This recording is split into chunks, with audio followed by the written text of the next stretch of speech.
ఇంకో విషయం గుర్తుంచుకో, నువ్వు ఏ తప్పు చేయలేదు. నిర్దోషులు ఎన్నటికీ శిక్షించబడరు. అర్థమైందా? నేను నీతో లోపలికి రాలేను. Good luck Harry. ఆగస్టు 12వ తేదీన నెంబర్ 4 ప్రైవేట్ డ్రైవ్ లిటిల్ వింజింగ్ లో నివసిస్తున్న హ్యారీ జేమ్స్ పోటర్ చేసిన నేరాల మేరకు నేడు ఈ విచారణ జరగనున్నది. న్యాయ నిర్ణేతగా ముద్దాయి తరఫున వాదించడానికి వచ్చాను.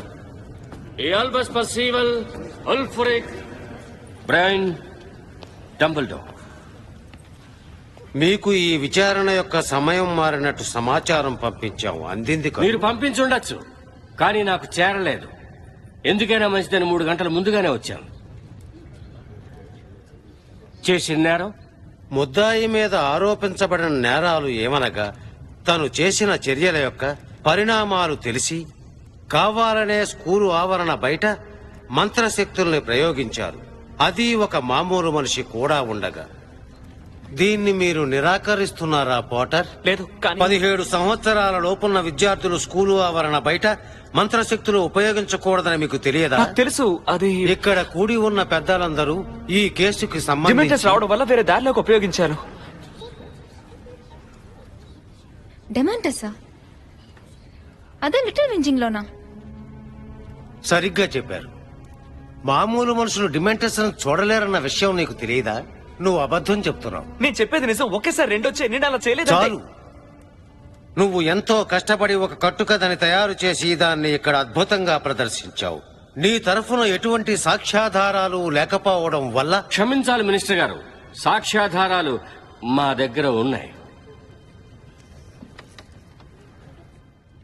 అక్కడ ఏం జరిగిందో కాస్త చెప్తారా? చూడ్డానికి వాళ్ళలా ఉన్నారు.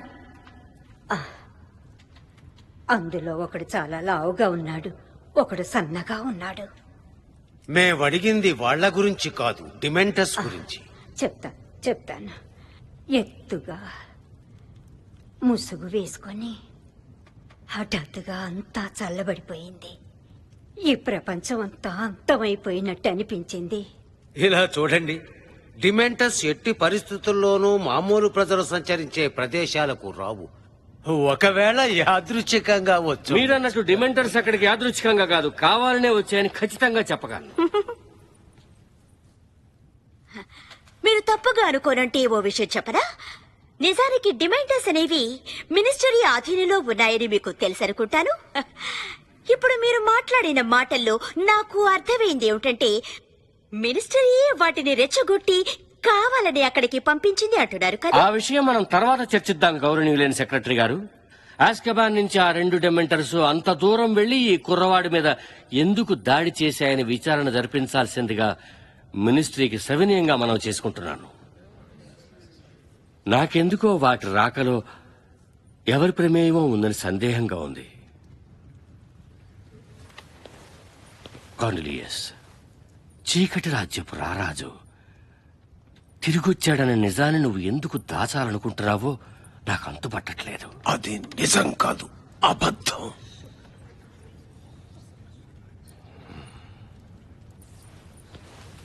ఇక మన హ్యారీ పాటర్ కేసు విషయానికి వస్తే, ప్రాణాంతకమైన పరిస్థితులు ఎదురైనప్పుడు మామూలు మనుషుల ముందు కూడా తన మంత్రశక్తుల్ని ప్రయోగించవచ్చని మన చట్టంలో ఉంది.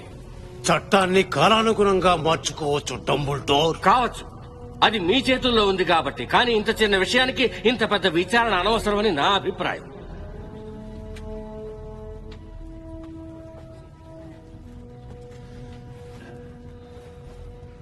దీన్ని ఎవరు ఆమోదిస్తున్నారు?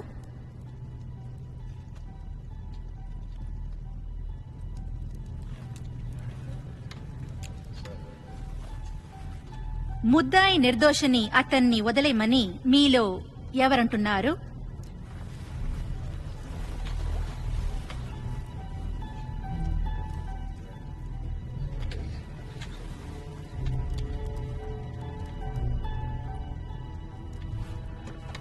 కేసు కొట్టివేయబడింది.